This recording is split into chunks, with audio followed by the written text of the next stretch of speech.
I'm Kevin Jacobsen of Gold Derby here with Riz Ahmed, who stars in the new film Encounter. And this is a very interesting film conceptually. It's not quite what you think it's going to be. And I'm curious for you how your character of Malik was actually presented to you in the beginning, because there's more going on there than what you think on the surface.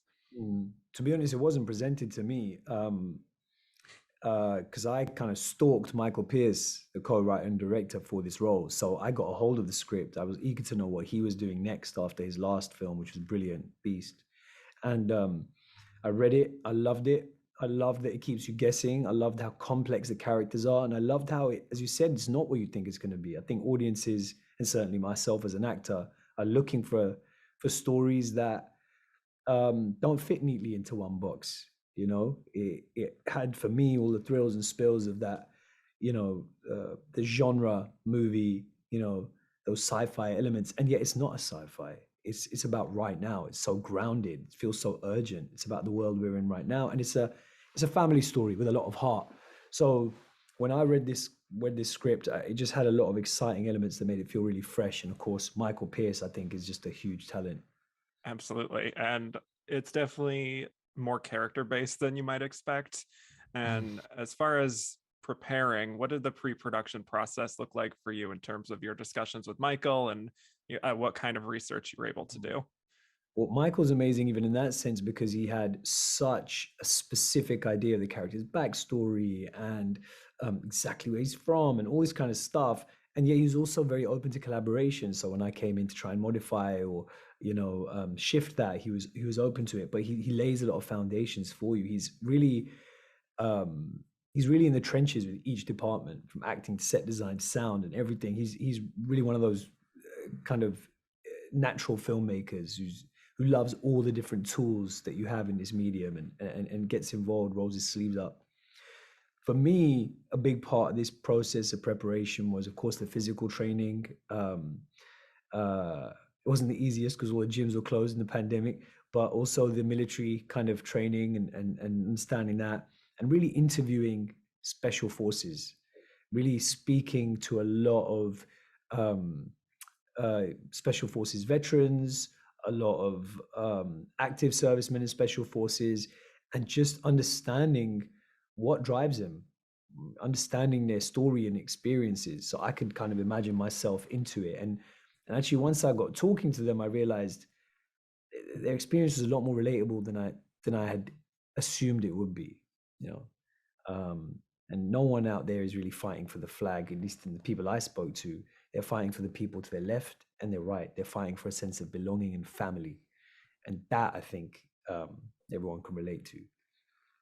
Absolutely. And I'm curious also, especially after coming off of Sound of Metal, in terms of the physicality of the role, the way you had to dig deep into inhabiting that character, whether that experience of that actually might have helped you in any way to also access the physicality of Malik.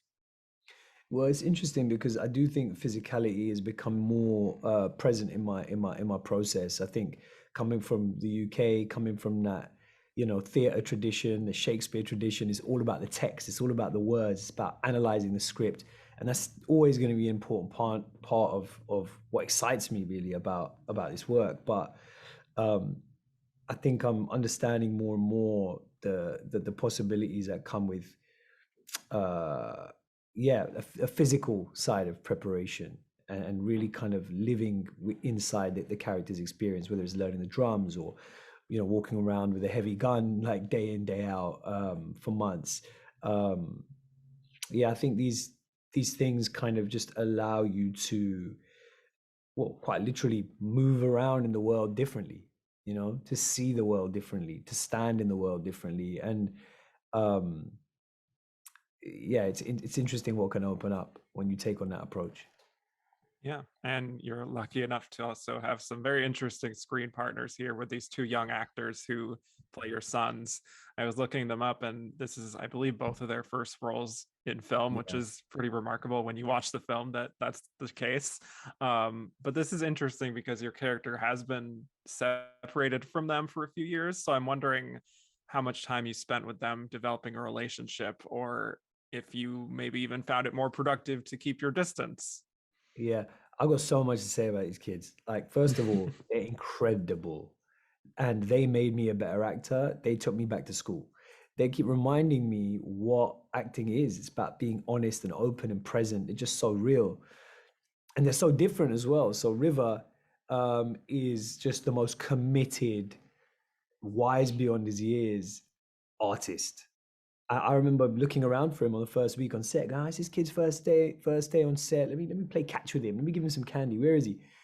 We've still got an hour before we shoot the next scene. They're setting up the lights. I look over and he's already stood on his mark, crying, preparing for the scene. I'm like, what? I've got to up my game. This kid's like so committed. I look over, Aditya, he didn't say a single line that's in the script. He improvised everything. I found out yesterday it's because he never even read the script, but that's besides the point. He has confidence, you know what I mean? He's like coming at it from this anarchic, like jazz kind of style. So they both taught me a lot. With regards to our relationship, I was scared about playing a dad. I was like, will these guys accept me as a dad? Will they laugh me off the screen going, that's not how you do it?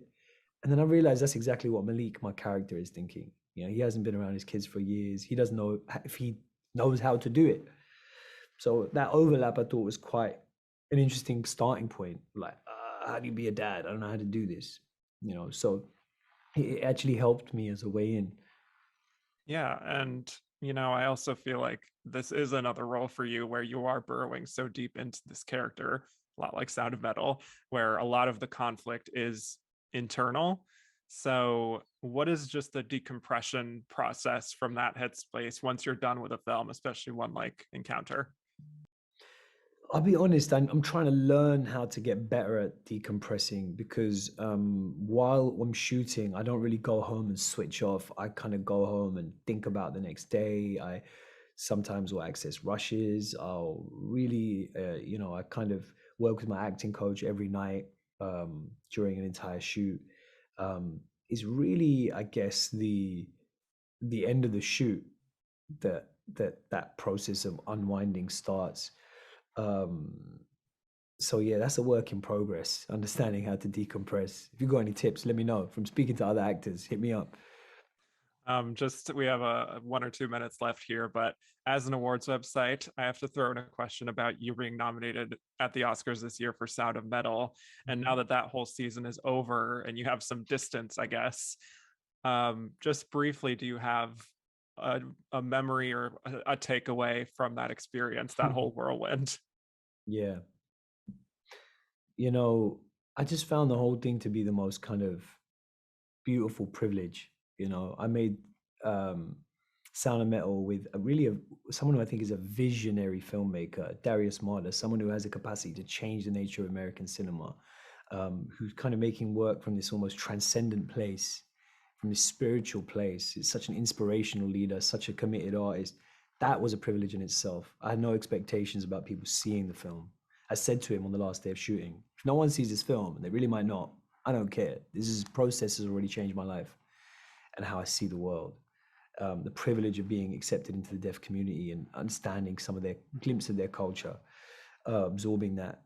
So when it had got 6 nominations and all that, it was just like, wow. I mean, in a way, just such a kind of lovely sign from the universe to like follow your heart and do things for the right reasons, and never expecting that kind of validation from the creative community.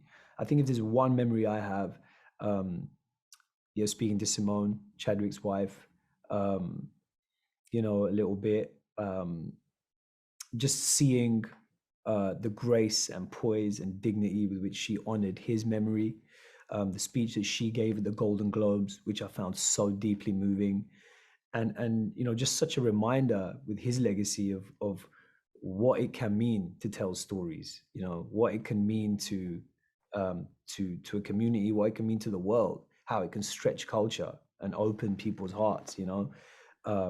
So I found the whole thing to be, really inspiring and emotional, and a bit of a privilege to just be on that ride. Yeah, and congrats again on that. I loved seeing the success of that film, and congrats on this film too. And for those of you watching, Thanks, man. subscribe for more interviews and go to goldderby.com to make your Oscar predictions. Thanks again for your time, Riz.